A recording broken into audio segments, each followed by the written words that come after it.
Hoy tenemos la suerte, el privilegio de estar con Juan Manuel Poyato Galán, que es miembro de la Real Academia de Medicina y Cirugía. Es médico, por supuesto, pero es también historiador militar. Y vamos a hablar de una cosa que me parece especialmente relevante, que es la batalla de Bailén, pero no vamos a hablar solo de la batalla, vamos a utilizar como referencia narrativa el magnífico cuadro de Augusto Ferrer Dalmau. A mí, como historiador, Ferrer Dalmau me interesa mucho porque él se documenta profundamente para hacer sus obras. Desde el punto de vista histórico es impecable, pero me gustaría saber si también es impecable desde el punto de vista de la sanidad. Y la primera cosa que me llama la atención es por qué escoge, para ilustrar la batalla de Dalmau, la batalla de Bailén, precisamente escoge Dalmau el tema sanitario. ¿Por qué es tan importante? La sanidad militar es la base o el fulcro alrededor del cual pivota la operatividad de cualquier fuerza militar. Desde el principio de los tiempos, la recaptación de las bajas era fundamental a la hora de mantener la fuerza operativa de cualquier ejército. Estamos acostumbrados a ver las películas de Hollywood, 200, 500, 2000 soldados, pero en realidad eran escaramuzas en las que se habían implicado un menor número de guerreros, con lo cual era muy importante volverlos a poner en función para que pudieran defender los intereses de cada tribu o cada reino. Conforme ha ido pasando el tiempo, los ejércitos se han ido modernizando y así lo ha hecho la sanidad, como apoyo fundamental para la restitución de las bajas producidas en combate, no solamente por efectos de la acción del combate, sino también por las enfermedades a lo largo de las marchas, el desplazamiento de los movimientos de tropas y todo tipo de contingencias.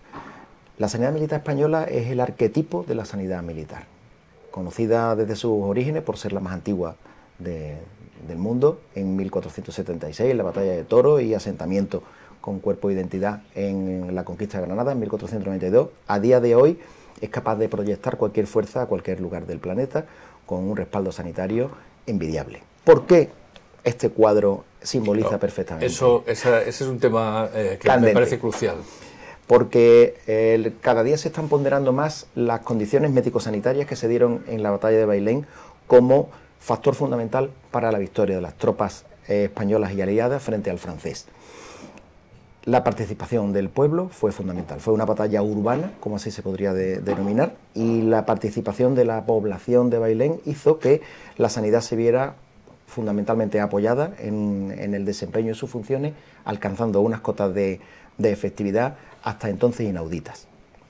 Hay un tema, me parece tan interesante que creo que lo que deberíamos hacer es, todos nosotros somos recreadores, recrear precisamente la imagen que vemos aquí en el magnífico cuadro de Ferrer Dalmau, recrearlo para ver, estudiar con mayor detalle, con todo el detalle posible, cada uno de los elementos.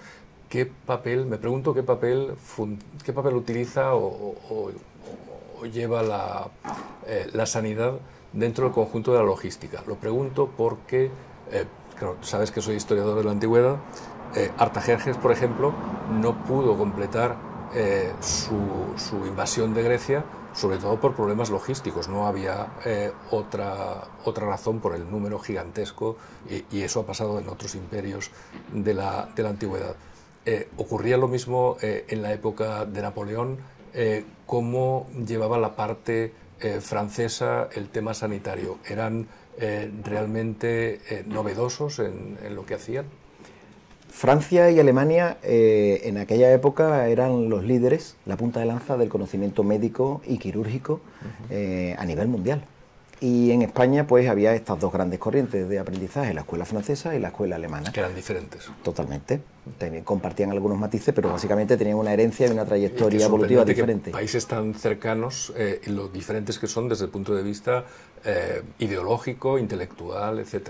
Hay que dirigirse a las raíces del conocimiento. Los alemanes provienen de un conocimiento más bizantino y griego, mientras que el conocimiento francés, médico francés, tiene una influencia mucho más italiana y por extensión árabe.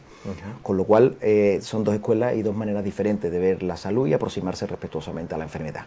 En el campo de la medicina de campaña, los franceses eran manifiestamente mejores que los alemanes y por evoluciones previas y de componente histórico, en España siempre hemos tenido esas dos escuelas. Incluso hasta el día de hoy hay grandes seguidores de la escuela francesa y la alemana. Los franceses en aquel momento tenían una sanidad muy potente, era la armada, el ejército, la armée más potente a nivel europeo, y tenían un desarrollo logístico y de apoyo sanitario verdaderamente apabullante, pero que ya estaba alcanzando un nivel de desgaste bastante acuciante en la campaña española, sobre todo cuando empieza a decaer la estrella del francés en España, cuando ya las juntas de defensa nacionales empiezan a organizarse y empiezan a incorporarse elementos dinamizadores y mucho más modernos a la hora de plantear la batalla al francés. En el campo de la sanidad no podía ser de otra manera y se desarrollaron unidades con el apoyo de la Escuela de Cádiz, la Escuela de Medicina y Cirugía, la Real Escuela de Medicina y Cirugía de la Armada,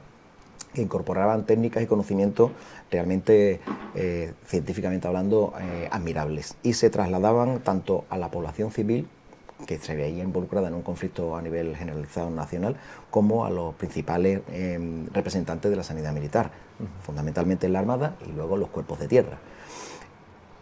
Pero en este cuadro lo que verdaderamente tiene peso específico es la participación de la población civil de Bailén, una batalla urbana, como comentábamos antes, en la que ese pueblo se vuelca apoyando a las tropas nacionales y se vuelca, como no podía ser de otra manera, en el apoyo sanitario, en el escalón médico avanzado, que se podría decir en una jerga actual.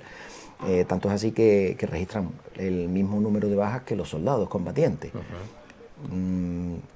Abriendo un paréntesis, te comento, querido amigo, que la sanidad militar española es el cuerpo más laureado de todas las Fuerzas Armadas, proporcionalmente. No son un número restringido, pero por la valía y la capacidad demostrada en campaña, en la sanidad militar ha recibido los más altos reconocimientos. El mayor número de cruces laureadas de San Fernando se le ha otorgado a la sanidad militar. Tú eres médico militar y orgulloso de serlo, obviamente. Orgulloso de esa herencia. Pero en este caso, la población civil de Bailén y de otras poblaciones cercanas, pero fundamentalmente de Bailén, recibió el mismo reconocimiento por su apoyo incondicional y a toda costa, respaldando un modelo de sanidad moderno que fue un factor fundamental en el alcanzar la victoria en esta batalla. Las condiciones de temperatura, las condiciones de nutrición, de hidratación y de supervivencia en el campo de batalla están muy determinadas o muy influidas por el hecho de las condiciones que se dieron aquel 19 de julio. Una tropa francesa que fue despertada un tocodiana a las 3-4 de la madrugada, que tuvo que desplazarse sufriendo los rigores de la resaca después de haber arrasado Córdoba y haber consumido todas las reservas de coñac de la comarca, una impedimenta y una uniformidad que no era la mejor para el Julio jiennense, un rancho insuficiente, una hidratación inexistente y el sometimiento a la ira española, por supuesto, que inteligentemente que quemaba los rastrojos para que, aprovechando la ayuda del viento, ese humo cegara al invasor y le provocara trastornos respiratorios que se sumaban a los efectos del calor y a los efectos del pánico que básicamente cundió entre las tropas francesas. Ahí, en esa primera línea de batalla, está siempre la sanidad, y en este caso apoyada por la sanidad civil, porque también hubo muchísimos profesionales de la sanidad civil de Bailén que apoyaron en las distintas líneas de demarcación del efecto y el despliegue de las tropas sanitarias. Entonces, concretamente, ¿qué innovaciones surgieron, o si surgieron, en época napoleónica, en medio de la guerra, en medio de las batallas? ¿Qué innovaciones sanitarias podemos pensar que surgieron en ese momento, en esa época, en esa guerra? En los años precedentes a esta campaña en España, la sanidad militar evolucionó desde el punto de vista de habilidades quirúrgicas, el desarrollo de nuevo instrumental y sobre todo en la destreza de los cirujanos. Es que te lo preguntaba por una cosa que a mí me parece interesantísima, y es que en época romana los médicos de las legiones eran los que sin duda innovaban porque tenían que encontrarse con cosas tremendas, y ellos eran los que eran los mejores médicos, los mejores cirujanos, los que veían las peores heridas, y entonces eran los que hacían las grandes innovaciones. El propio Dioscórides era en época de Nerón un cirujano de las legiones, ¿no? Entonces por eso me parece muy importante de hecho, este tema. Ya decía Platón que la guerra es la escuela del cirujano. Y a día de hoy todavía las grandes incorporaciones e innovaciones en el desarrollo científico-técnico de la medicina y de la cirugía provienen de los conflictos armados, la investigación para la guerra y los hallazgos y las observaciones que se realizan en combate. Ahora mismo es bastante pujante la medicina y la cirugía de emergencia, puesto que se están trasladando al ámbito civil lesiones que hasta hace poco solamente se veían en el ámbito de guerra, en los atentados y los ataques que se sufren en población civil con explosivos y con determinado tipo de ataques como tóxicos, gasarín, como se ha podido ver en los últimos años. Eso antes solamente se veía en zonas de guerra, y ahora los médicos y los profesionales de la salud militar son los que están teniendo que entrenar en cometidos de esta entidad a los médicos y a los profesionales de la salud civil. En aquella época la cirugía estaba en un periodo pujante de crecimiento y de desarrollo. Sin ir más lejos, sí, el cirujano personal de Napoleón Bonaparte, el barón de la Rey, o como lo pronuncian los franceses, lo que sea. Bonsoir. Pues este señor, que era un gran cirujano y reconocido académicamente a nivel mundial, impulsó y desarrolló políticas de sanidad pública, de prevención de enfermedades infecciosas, y en el aspecto quirúrgico pues fue un verdadero artista y un verdadero visionario. Y tuvo la fortuna de aprender y adquirir esa gran parte de esos conocimientos en la campaña de España. Con lo cual se fueron incorporando al acervo médico-quirúrgico francés todas las enseñanzas de la campaña de España, y el intercambio y el aprendizaje mutuo entre los médicos militares españoles y los franceses pues culminó en el desarrollo y en la implantación de unas técnicas verdaderamente novedosas. En aquel entonces la red de hospitales estaba totalmente devastada, puesto que España en aquel momento no pudo resistir la política de tierra quemada que fueron aplicando los franceses en nuestras poblaciones, y se tuvo que desarrollar sobre la marcha una red asistencial que se apoyaba fundamentalmente en la sanidad civil, con incorporación de profesionales de la vida civil y de forma coordinada con los profesionales de la sanidad militar. Se consiguió desarrollar una red en la que por cercanía con las localidades civiles se asistía incluso en domicilios privados a los heridos, hasta que luego podían ser trasladados a determinados tipos de dispensarios donde recibían cuidados más especializados, o después de recibir una cirugía de combate en la propia línea de fuego eran evacuados a una retaguardia inmediata donde la participación civil era fundamental. Ya cuando el conflicto fue decayendo del lado español, es cuando ya empezaron a desarrollarse unas estructuras mucho más firmes y mucho más organizadas. Pero fundamental fue el diseño y la puesta en práctica de unidades que eran totalmente autónomas y eran capaces de prestar este tipo de cuidados, como muy bien se representa en el cuadro.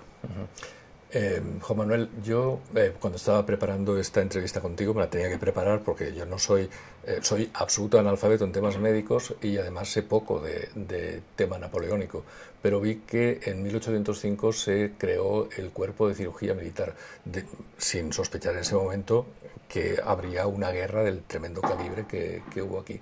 ¿Cuáles serían los desafíos más importantes con los que se encontraban estos médicos, aparte de todo lo que decías de la ausencia de hospitales y todo esto? Fundamentalmente el gran número de bajas que tenían que atenderse. Las heridas que se producen en una campaña de estas características son secundarias al efecto de las armas de fuego, las armas blancas y toda aquella agresión que se produce en un campo de batalla por los factores físicos, el calor, el frío. La campaña de Rusia de Napoleón fue un auténtico chasco precisamente por este tipo de factores, ¿no? La climatología. Y si, por supuesto, la participación de otros factores intrínsecos a cada individuo, como pueden ser las condiciones preexistentes, personas asmáticas, personas con problemas de corazón, problemas circulatorios, o con problemas neurológicos, o con problemas de movilidad, hacen que cualquier tipo de situación sobrevenida del combate pues se agrave. En aquel entonces el gran problema, el gran reto lo suponía el enorme número de casos que tenían que asistirse, que tenían que atenderse, y la distribución de unos recursos muy limitados. Unos años antes del inicio de la campaña contra los franceses, o de los franceses contra nosotros, claro, las estructuras médico-militares anticipaban un cambio de paradigma en los mecanismos asistenciales y organizativos y de logística sanitaria. Y se hizo necesario el diseño de un currículo que normalizara y que acreditara a los profesionales que siguieran este itinerario formativo, para lo cual pues, hubo un diseño, una valoración científica previa y académica, y se realizó un diseño de cuál deberían ser las características o el conjunto de características que deberían reunir los médicos militares españoles. El resultado de esta comisión pues, se plasmó en una normativización legal y en la puesta en marcha de una escuela, la inauguración en Cádiz de la escuela, la Real Escuela de Medicina y Cirugía de Cádiz, inicialmente pensada para formar a los médicos de la Armada, pero que bueno, fue incorporando otro tipo de profesionales, incluso algunos civiles también se formaban allí.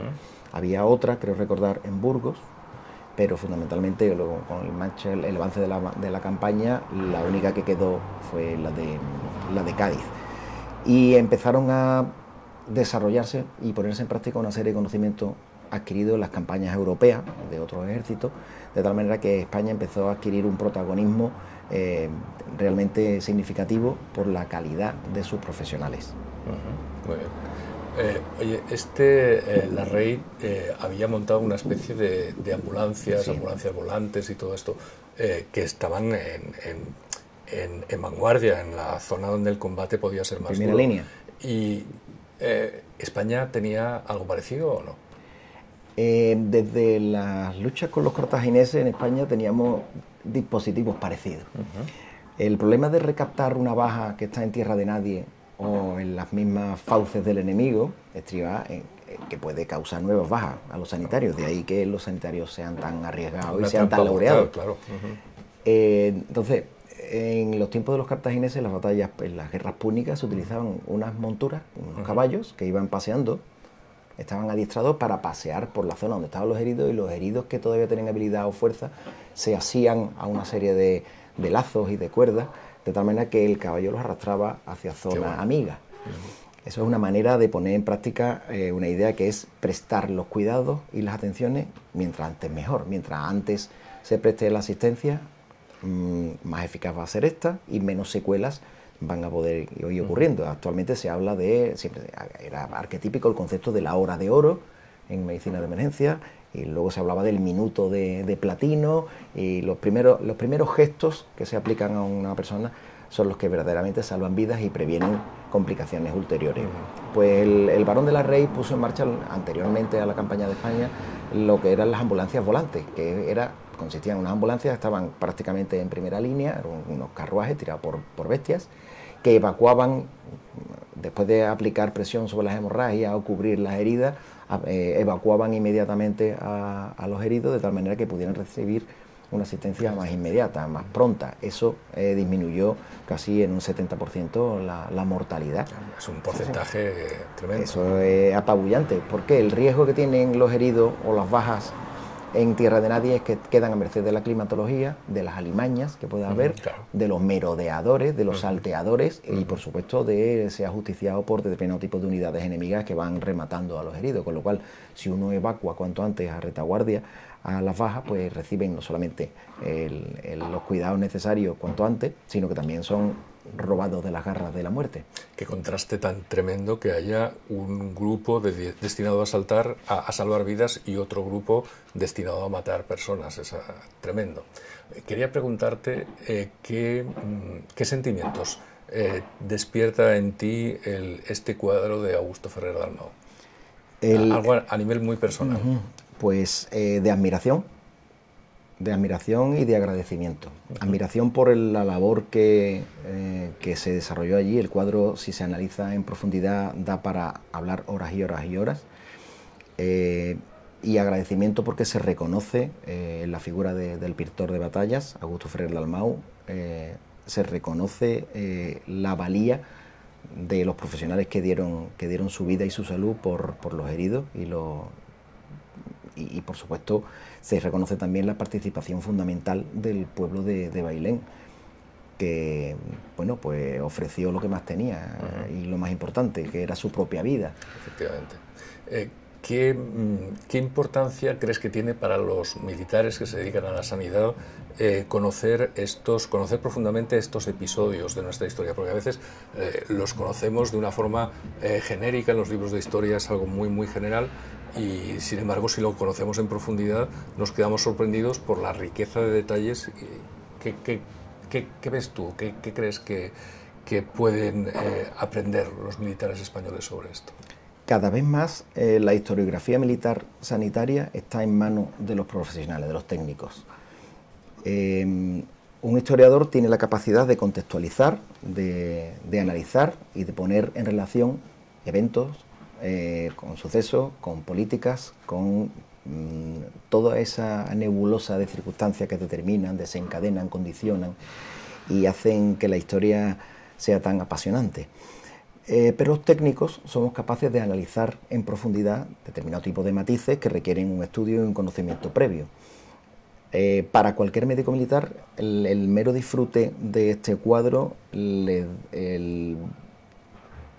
supone un mazazo de contundencia en cuanto a la comparativa de la situación que tenían que afrontar nuestros colegas de entonces con la que nosotros tenemos que afrontar a día de hoy. Hoy disponemos de mecanismos de atención inmediata, de evacuación, de distintos grados, distintos niveles de asistencia médico-quirúrgica, tenemos la posibilidad de la telemedicina, la telecirugía. Tú analizas ahora los avances desde la batalla de Bailén hasta la medicina militar de ahora, y ha de ser absolutamente increíble, ¿no? Por eso es admirable que esos profesionales pudieran desarrollar con tales niveles de efectividad su tarea. Para cualquier médico joven, sea militar o no, que verdaderamente tenga conocimiento de lo que se hizo allí, supone un auténtico deslumbre ante el despliegue de conocimiento y adaptación al medio.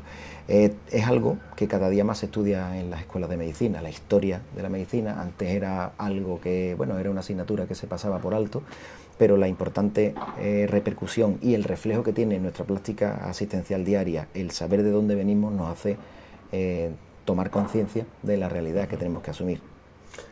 Teniendo en cuenta el tipo de armamento que había entonces en esa batalla, las bayonetas, los fusiles de bancarga, la artillería que lanzaba balas rasas, ¿qué tipo de heridas o desastres corporales podían causar?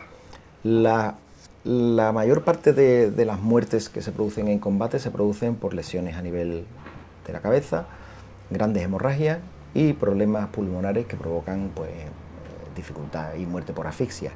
Luego, aparte de la muerte, están las heridas que provocan la muerte o complicaciones serias en las siguientes horas o días, como pueden ser las infecciones, las amputaciones o las heridas complicadas. En aquel entonces no había antibióticos, no se podían tratar las infecciones, no se podían prevenir, pero sí que es cierto que se sabía que los pilares básicos de la recuperación en cualquier circunstancia pasaban por el descanso, la adecuada nutrición y una limpieza. Eso es desde los valetudinarium romanos. Lo primero que se hacía con los heridos era proporcionarle una cama con sábanas limpias, bañarlos todos los días y darles de comer y de beber. Pues lo mismo se sigue haciendo a día de hoy. Se hizo en Roma, se hizo después en el Camino Español, cuando las tropas de nuestros gloriosos tercios iban desde del Milanesado a los Países Bajos, y se hacía también en Bailén. Y en Bailén se hacía en los domicilios privados. Domicilios privados. Donde se aseaban. O sea, otro mérito tremendo de la población civil de Bailén. Correcto. Nunca bien ponderado. Pero eso lo sabemos los médicos pues y los que nos dedicamos a nosotros esto. en la Casa del Recreador nos encanta dar voz a los silenciados, a aquellos que no se conocen, o sea que me parece magnífico que salgan en esta entrevista. Eran ellos los que se encargaban de alimentar, de cuidar y de consolar, porque una cosa importante, aparte de cuidar el cuerpo, es cuidar el alma, el espíritu. Y la cercanía que podía proporcionar una familia o una joven, como por ejemplo María Bellido y todas las de su generación. Las mujeres siempre han tenido una participación fundamental y tampoco justamente reconocida. Efectivamente. Aquí proporcionaban apoyo porque eran hermanas, eran amigas, eran madres, eran cirujanas y eran médicas y enfermeras. Y estaban acostumbradas a curar las dolencias de la familia y... Correcto, porque en la sociedad española del momento la mujer tenía, si no tenía reconocimiento, sí tenía una importancia fundamental, y el matriarcado que hemos tenido en España, particularmente en Andalucía, nos ha ayudado a que la figura de una madre siempre sea respetada. Desgraciadamente no valorada, pero eran las que llevaban eran los adalides del mantenimiento de la familia, y la familia se ampliaba con los soldados a los que ellos atendían, se les proporcionaba el calor familiar, el cariño, la cercanía y sentimentalmente pues recibían un apoyo que hacía que pudieran volver al combate cuanto antes o reincorporarse a sus unidades. No me quiero ni imaginar cómo tenía que ser una amputación en esas circunstancias, no sé si había siquiera anestésicos o, vamos, yo supongo que preferiría morirme. Tenía que ser algo terrorífico. La anestesia, sí, desgraciadamente, llegó unos años después a la medicina militar y a la medicina en general, de la mano de un dentista norteamericano. Pero en aquel entonces la práctica de una amputación o de una cirugía vital, una cirugía para salvar vidas, desgraciadamente pues tenía que hacerse utilizando los medios que había a disposición entonces. Pues o bien se golpeaba directamente en la cabeza al pobre paciente, es un recurso, o se utilizaba alcohol para provocar un estado de embriaguez que hiciera que se disiparan un poco las sensaciones, pero básicamente la cirugía era la que era y estaba en manos de unos grandes expertos. Se pone siempre de ejemplo la capacidad que tenían los cirujanos norteamericanos en la Guerra de Secesión a la hora de practicar las amputaciones de miembros. Y hay una famosa imagen que se llama Un día de trabajo, donde hay una canasta con múltiples miembros apilados encima. Pero nunca se ha reconocido que efectivamente eso lo hacíamos ya nosotros en España. Un cirujano de la Real Escuela de Medicina y Cirugía de Cádiz era capaz de amputar un miembro salvando la vida, porque amputar el miembro y con el exactamente, si el paciente se desangraba pues no tenía tanto mérito, conservando y siguiendo la sistemática que se pretendía en las escuelas, era capaz de amputar una pierna en pocos minutos. No podemos hablar de 1, 2, 3 minutos, pero en unos 5 o 6 minutos se puede realizar en las condiciones, porque está descrito, y con el instrumental de la época, que básicamente era una caja de herramientas muy similar a la que podía tener un carpintero. Era capaz de amputar el miembro y cauterizar y realizar un colgajo que permitiera organizar un muñón para que luego esa persona fuera funcional. Volviendo al cuadro de Ferrer Dalmau, ¿es verosímil? Yo ya sé que Ferrer Dalmau estudia absolutamente todos los detalles, pero tú como médico que tienes esa práctica, ¿ves verosímil todos los detalles del cuadro? Perfectamente, perfectamente. Tú antes has hecho una muy buena referencia al equipo de asesores y de documentalistas que tiene Augusto Ferrer Dalmau, y si miran hasta la forma, la calidad, la colocación y el aspecto de los botones, de la uniformidad, en el cuadro se representan una serie de unidades que efectivamente estaban allí, con las características que reunían en ese momento concreto de la historia y de la batalla. Y la reproducción es tan fiel que es apabullante. Desde el punto de vista de la medicina militar del momento, se representa perfectamente un carro sanitario con los distintos cajones donde se almacenaban los materiales, los víveres para mantener vivos también. De ahí viene la similitud, víveres para mantener vivos a los heridos, porque según todos los tratados internacionales, los médicos en campaña tenemos la misión de atender y cuidar y mantener con vida a todas las personas a nuestro cargo.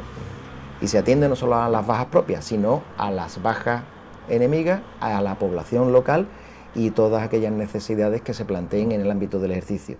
eso lo sigue haciendo el ejército español. Otros ejércitos no lo han hecho nunca.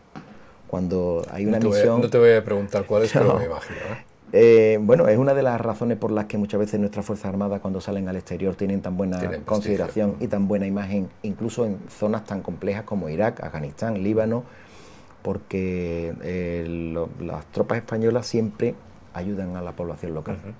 De verdad. Pues aquí, efectivamente, sí se representa bien tanto el instrumental como el material, como los medios, como la disposición y la organización. Sí, en el cuadro hay distintas escenas, pero sí que ¿Te parece que analicemos alguna de esas escenas? ¿Hay algún procedimiento que identifiques o alguna situación? A mí lo primero que me llama la atención del cuadro, cuando lo veo a primera vista, hay distintos espacios, hay distintos niveles, es como si fuera una profundidad. Yo veo tridimensionalmente el cuadro, veo una primera línea donde hay heridos, hay bajas que están esperando a ser atendidas. Veo un aspecto central donde está el núcleo quirúrgico de esta unidad asistencial, y luego veo en un tercer plano cómo vienen trayendo a las bajas, porque por la proximidad de la población, que se ve la torre de la iglesia en el cuadro, se ve el humo de la deflagración de la pólvora. Entonces veo varias escenas, y esas escenas reflejan fielmente lo que ocurrió allí, y reflejan que efectivamente las unidades asistenciales tienen que estar cerca del frente, de la línea de fuego. Juan Manuel, una de las cosas que a mí me gustan de este cuadro es que de alguna forma mantiene viva la memoria de aquellos civiles o militares que participaron en esa guerra, que era pues absolutamente injusta, absurda, inesperada, motivada por la codicia, por la incompetencia política también. Y es una de las cosas que me parecen meritorias de este cuadro. No sé cómo lo ves tú. A mí me gusta mucho en ese sentido. Me resulta muy pedagógico también que se vea el sufrimiento de la gente. Creo que fueron 2.400 bajas, puede ser, entre los franceses, una cantidad semejante, recuerdo. Entre los españoles muchas menos. Muchísimas menos. Pero de alguna forma cuidaron también la población, o los médicos militares cuidaban también a los caídos enemigos, o ¿cómo se hacía? Bueno, según las leyes de la guerra se tienen que atender a los prisioneros igualmente. No se atiende al enemigo, se atiende a los prisioneros enemigos. Solamente se atiende al enemigo si te hacen prisionero a ti y eres sanitario. A mí me gusta mucho que estén representados todos los que tienen que estar representados.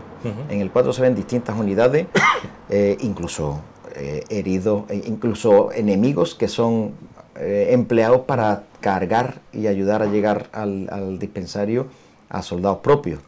¿Qué unidades ves tú en el cuadro? Hay una buena representación de la mayor parte de las unidades que participaron en la batalla. Alrededor de lo que es un puesto quirúrgico avanzado, por así llamarlo, en la normativa más comprensible actualmente. Sí que se ven claramente representantes de los voluntarios de Jaén. Aquí también se ve un centinela suizo de Reding, y aparece que uno de los heridos que se están atendiendo incluso podría ser un infante marina. También se pueden apreciar tanto un coracero francés y un infante francés que ayudan a cargar a un oficial del regimiento de Jaén. Es decir, había multitud de unidades y de cuerpos en la misma batalla, y en el mismo número de participantes, pues prácticamente se pueden ver también a los civiles de Bailén en forma de asistencia directamente quirúrgica, atención a las bajas. También vemos alguna mujer. Sí, fundamentalmente. Hombre, hay que tener en cuenta que en aquel entonces las poblaciones cercanas a los frentes de batalla, los hombres eran movilizados, los ancianos y los niños no. Y entonces pues todo quedaba bajo la responsabilidad y la tutela de las mujeres, que fueron las que tomaron la responsabilidad y asumieron fehacientemente la tarea que se les encomendó, atendiendo a las bajas, aportándole cariño, que hablar de las cantareras de Bailén, si eran verdaderos ángeles para los heridos, y ellas no distinguían entre franceses y españoles, priorizaban a los españoles, pero a los heridos franceses también los atendían, con lo cual también han recibido inmerecidamente reconocimiento por parte de la autoridad francesa. si yo fuese Augusto Ferrer Dalmau, te tendría como asesor. ¿Qué cuadro le propondrías que pintase? ¿Cuál debería ser el siguiente cuadro de Ferrer Dalmau? De la nuestro campaña, pintor de batallas. ¿de la campaña de Bailén? Bueno, de la Guerra de Independencia, por ejemplo, o si te parece de otra. Hombre, la que más me gusta, la imagen que más me gustaría ver de la Guerra de la Independencia es cuando los franceses se retiraron con el rabo entre las piernas, cuando ya pasaron la frontera de Francia y se volvieron a sus territorios. La batalla de Vitoria se ha pintado adecuadamente la batalla de Vitoria, por no ejemplo. Tengo conocimiento de... Es que, por ejemplo, hay una escena que a mí me impresiona. Ellos se llevaban una enorme cantidad, una gigantesca cantidad de tesoros artísticos españoles. Vamos a ver, en los fondos del Museo del Louvre, en París, sí. Yo calculo que el 70% son expoliados de España. Para ver arte español realmente tenemos que irnos a otros lugares por el desastre. Y lo que no expoliaron lo destruyeron. Y cuando fueron y desguazaron y profanaron el sepulcro del gran capitán y se llevaron todas las banderas y todos los méritos ganados en combate. Un día, Juan Manuel, tendríamos que hablar de ese tipo de cosas que son muy, muy importantes como lecciones de la historia. Tengo muchas ganas de ir a Bailén, recrear este cuadro para entender exactamente la situación de aquellos que estaban sufriendo y que, aunque ya veían la victoria, aquella victoria tremenda que tuvo una repercusión gigantesca en el desarrollo de la guerra, que quiere decir en el desarrollo de la historia de Europa, pues tengo muchas ganas de que vayamos, hagamos una recreación que podríamos tomar como base este mismo cuadro, que me parece magnífico, y creo que de eso aprendemos mucho todos los historiadores y por extensión pues todo el mundo. Hay una frase del gran escritor y literato Arturo Pérez Reverte que viene perfectamente a colación para verdaderamente ponderar este cuadro y la participación de quienes éramos, tanto civiles como militares, en aquel entonces. Y es que somos lo que somos porque fuimos lo que fuimos. Y fuimos esta gente, que fueron los primeros en derrotar al francés en campo abierto, que fueron los que pusieron de rodillas al imperio francés. Luego después otros lo hicieron, particularmente los rusos, pero primero lo hicimos nosotros, lo hicimos apoyándonos en ese punto de honor que no es propiedad de los militares, que es propiedad de todos los españoles, que cuando nos unimos somos temibles. Y particularmente es un gran homenaje a la población de Bailén, una ciudad meritoria que merece estar en los anales de la historia española por su punto de honor, por su sacrificio, por su entrega y bueno, por su único e irreproducible carácter. Pues Juan Manuel, muchas gracias por esta entrevista, he aprendido muchísimo y si te parece nos vemos pronto en Bailén recreando esta escena de la Guerra de Independencia. Muchas gracias. En Bailén sin falta. Gracias. Chao.